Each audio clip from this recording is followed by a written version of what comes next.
Good evening, ladies and gentlemen. What he said. Another director. And Who's this guy? what do you mean, who's this guy?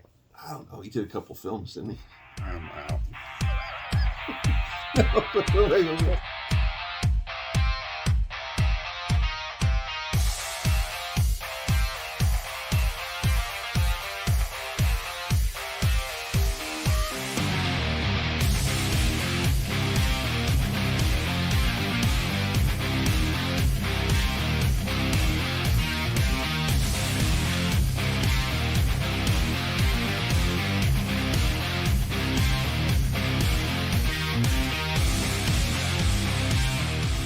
Welcome. The new director. Director, one of our favorites. Yes, definitely a personal favorite. Robert Zemeckis. Robert Zemeckis. Yes. And it's probably a name that you're like, I don't know, but once we get into it, You'll know. you've probably seen about 90% of his movies. Yeah. So let's not waste time. Let's just get right into it. Okay, so in '80, he did a few things before that, but I think there were college, like they did it for college things. he really hits the screen with Used Cars in 1980. Used Cars, man. Now I see. I haven't seen that myself. Kurt Russell. I forget some of the other actors that are in it, but it's basically Kurt Russell. He runs like this old beat up used car lot, and across the street is this really nice used car lot, and they're kind of in competition, and they're supposed to be brothers against each other. Not Kurt Russell, the guy he works for, but it's just all these crazy things happen. Like at the beginning, Kurt Russell's like, I'm going to bait this guy. Basically, he's got like $1 on a fishing pole, and he throws it over this big, it's freaking kind of a busy road, and the guy chases the dollar. Oh, hey, let me sell you a car, So it's funny, it's quirky, it's not the best thing in the world, but it is funny. I wouldn't mind watching that. I would watch. Yeah, I like it. He waits 4 years for whatever reason. Well, I think it's because him and Bob Gainey had the idea for. Which we'll get into in a minute. I don't want to reveal the name. Everybody probably knows, though. They couldn't get it done. Yeah. And Spielberg liked it. He helped them do Used Cars, but it was a flop. Oh. So they couldn't, and they were like, no, if we do this with them, they'll just think we're Spielberg's buddies. So he ran off and he did Romancing the Stone. Michael Douglas, Kathleen Turner. Yeah. This is good. Danny DeVito. Yeah. I liked it. I did. You've probably seen it more than me. I've only seen it maybe once. My parents liked it, so I did probably watch it a few more times as a kid, but I enjoyed it. Yeah. It's kind of a fish out of water story. Kathleen Turner is a city girl, and somehow her sister kind of gets kidnapped in, I think it's Colombia, and they want something, and so she has to go down there. Michael Douglas is kind of this free-range guy who kind of works in the jungle. Now that I'm not really 100% on, but anyway, they cross paths, and he tries to help her, and they end up falling in love. It's kind of but it's got comedy, it's got adventure. It's like a take on Indiana Jones or something. Yeah, it's kind of more of a more comedy-based Indiana Jones with a female. Well, yeah, I mean, it's from what I know, it's a classic. People talk about Romancing the Stone. Oh yeah, Kathleen Turner, yeah, Well, and that too was hard to get Michael Douglas because he had done TV. And if you did TV first, you hardly ever got to cross over into movies. So this was kind of the first time he knocked it out of the park. Yeah, Streets of San Francisco. Yeah. Malden. So it does Romancing the Stone in '84, but everybody knows. Here we go. Back to the Future in '85. Everybody knows. And this is the one they wanted to try to get made that they couldn't. Yeah. So he's like, Zemeckis told Gainey, he's like, I got to go get a hit. If I go get a hit, then there's no reason we can't do. See, that's Hollywood, yeah. And of course, he did make a hit, and then every studio wanted him. Sure. But he's like, no, we're going to go back to Spielberg because he believed in us, and that's all that. Well, but love Back to the Future, one of my personal favorites. Yeah, there's nothing bad to say about that. It's one of the greatest films of the '80s and one of the greatest films of all time. I totally agree. Yeah, love it. Yeah. So that was '85. In '86, he does Amazing Stories. Now that I haven't seen, I think wasn't it like a. I don't see. Spielberg was involved in that too. If I'm not think mistaken. It was a bunch of directors did something. And I did see some of it, if not all of it. And I was. It's great because it's different than like Tales from the Dark Side or what was it? Twilight Zone. Twilight Zone. So this is it's amazing stuff, but it's not horrifying. I don't like that. Got Yeah. it. So then he does an episodic amazing stories from 85 to 87. Okay. He did an episode of that.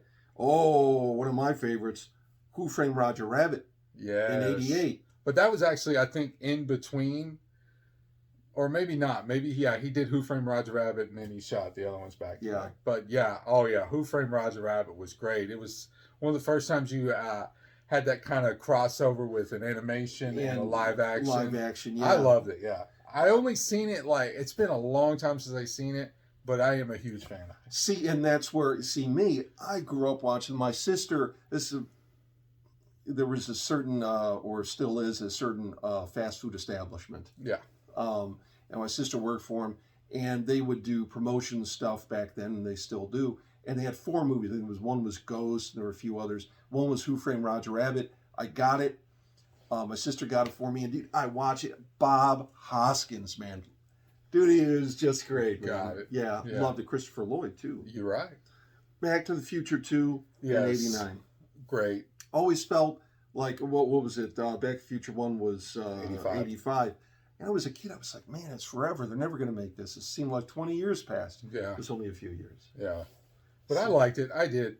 Yeah. That was 89. 89. Yeah. 90 was Back to the Future 3. Which everybody says is the weakest one of the 3, which maybe, but I really enjoy it because it focuses on Christopher Lloyd's Emmett Brown character. Yes. Because the first one's really about his father. Yeah. George McFly. Second one's about Marty. Yeah. Or no, the second one is, what's the second one? It's about, I guess it is about Marty more or less. And his wife. Which they say, if they knew they were going to make a second one, they never would have put the girl in the car because they didn't know what to do with her. That's why they knocked her out to 5 minutes into the movie. Yeah. And then the third one's about Emmett Brown. And I like Westerns, so it's kind of a spoof on Westerns and stuff. And it's cool. You see the town, the 50s, the 80s, and then all the way back in the 1800s. So I enjoy them all as a whole. And ZZ Top makes a cameo. I forgot that. Who was Dana Delaney? Was it? Yeah, I think so. So that was 90. Yeah. Then Two Fisted Tales. I didn't see that. Okay, in 92, he did something a little bit different. Death Becomes Her. I seen that. Yeah. I remember I was fascinated with it. Like, I had to see it. And I saw it, and it was funny. But it's not something like you have to see all the time. It's a different... I remember this.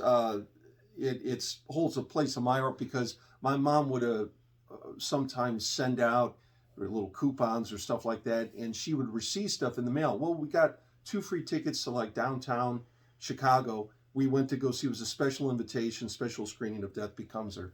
And I was like, I don't know anything about this. But my mom said, let's go see it. Bruce Willis. Goldie Hawn and Glenn Close. Wasn't it Glenn Close?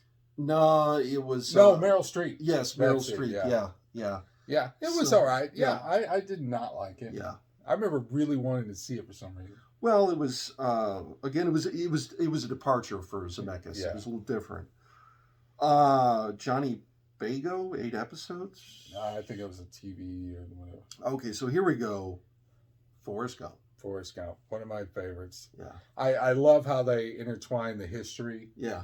Hit key history points, and we talked about this many years ago. Well, not years ago, but 100 videos ago when we did a top Tom Hanks. Yes.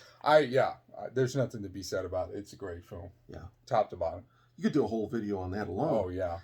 And I forgot he did this one. He did a couple episodes of Tales from the Crypt, but we'll pass on that. In 97, he does Contact, based on the book by Carl Sagan. I've seen parts of it, but I didn't see it all the way through. I really want to see it. That's something I want to see. It's a wonderful...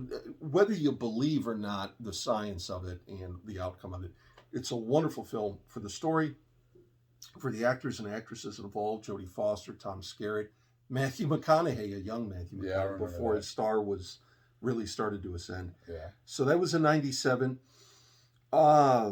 In 2000, again, a bit of a departure for Zemeckis. He does What Lies Beneath. And what's funny about that is because he shot half of Castaway, and then they had to break for 6 months or whatever so Tom Hanks could grow his hair out and lose the weight.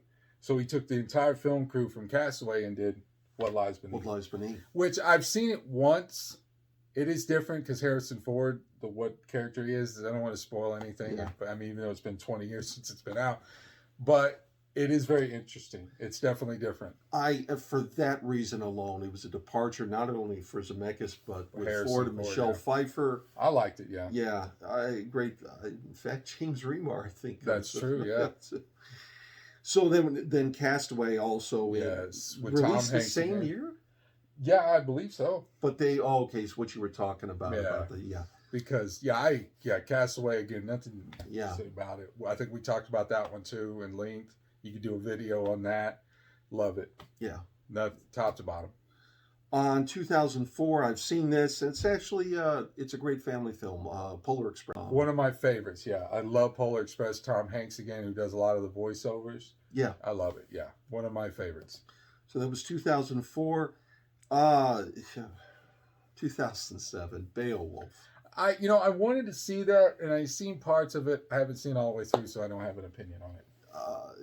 Based off of, what is it, Grendel? Was it the old Norse mythology, if I'm right? The story itself, the source material is very ancient, very old, it's fascinating. This, I don't know, it's just not personally not my kind of film. But, again, as a director, you want to do different things. I like the animated. And back then they were experimenting too, because that was still we're pretty going on 15 years ago now. Yeah. So he does revisits Christmas with A Christmas Carol. Yeah, and this was kind of like Polar Express. He did this with Jim Carrey, though. It was a good take on it. I enjoyed it. I saw it at the theater, actually. I liked it. Now, see that I haven't seen. Yeah, I have to see it's that. good. Okay, in 2012, he comes back to more of a dramatic fare with Flight with Denzel Washington. Flight's amazing. Yes. Denzel Washington, plays obviously a pilot, and he's got some problems, but a phenomenal film. Yeah. Really enjoyed that film. It's one of my favorites, honestly. Yeah. Yeah. That was 2000. In 2015, one that I know you wanted to see. I've seen it. You've seen it. Okay. Yeah. Walk. The Walk. The Walk. It's about Philippe, I forget his last name. He's a tightrope walker, and he walked between the Twin Towers when they were near completion, 1971. Walked across it without a safety net, did it several times, like sat on the wire, did all this crazy stuff.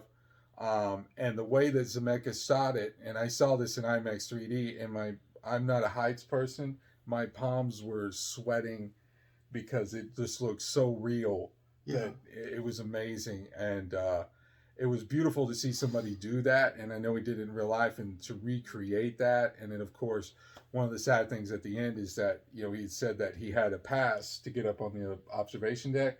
And he said they scratched out the date because they had dates on them. And he said they scratched it out on mine, and they wrote on it forever. Well, obviously, because of what had happened, they're not there anymore. Yeah. But it was a great film. Just see that, and Joseph Gordon-Levitt has become a pretty good actor. He's one of my favorites. Is that gentleman still alive that did? Yeah, he is still alive. Yeah, and he was a consultant. He actually taught Joseph Gordon-Levitt how to tightrope a little bit. Obviously not 100 stories in the air. But yeah, taught him a little bit how to walk that. There goes the insurance. Yeah. But yeah, it was an amazing film. I recommend watching it to see those towers come back to life and to see that scene. Like I said, I'll watch it. I think it's got some on YouTube, and you see it. And it's like I get queasy every time. It's like, oh man. Yeah, I'd heard that's it was one of those films you would want to. I think another one maybe around that time. You want to experience it at least once. Yeah. Everest, I think. You want to see it in IMAX or whatever. But anyway, check it out. You want to check it out? I haven't seen it. Sorry. Allied. I seen that too.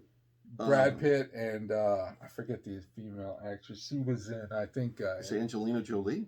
Isn't? No, it's not. It's I think it's the actress from Inception.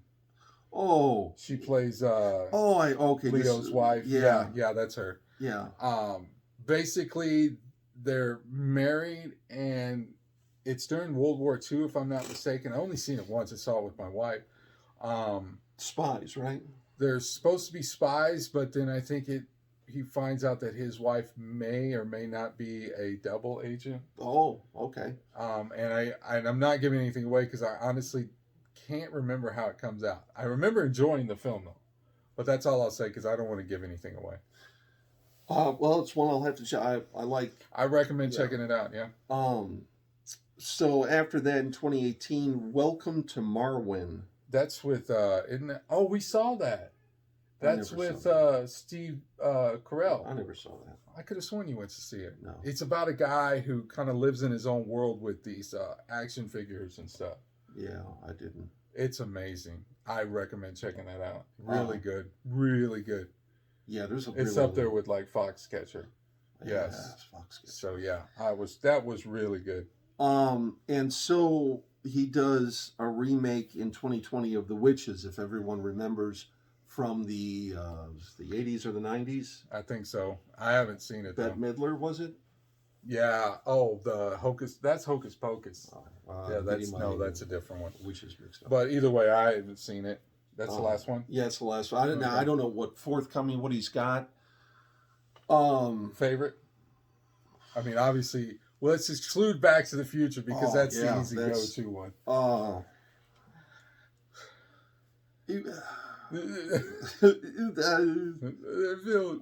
Most unusual. I love Castaway. I love Forrest Gump. But Castaway really, for me, I think out of all those, minus Forrest Gump. Yeah. Obviously the easy one is to do Forrest Gump, but since I talk so much about it, I'm going to go with Flight. I really enjoyed that. Denzel Washington. That was a heck of a film. And it comes full circle. It's a heck of a film. Just top-notch acting, great directing. It's got a little bit of humor sprinkled in there in certain parts. I love it. That's one I need to revisit. I saw it once in the theater with you, and that's been. Now I will say this: a close runner-up for me, because I've watched it a couple times since, would be Contact. I need to see. That's one. It's high on my list that I need to watch. Yeah, it's a longer film, but again, whether or not you believe in extraterrestrials, whether or not believe in the science and the end of it, and this and that, the story alone really is just captivating, and the story and the characters. Yeah, Well, there you go. There's Robert Zemeckis' director catalog. We look forward to obviously more great work from him in the future. Yes, let us know which ones you liked, which ones you didn't like. Absolutely, and look for more directors to come.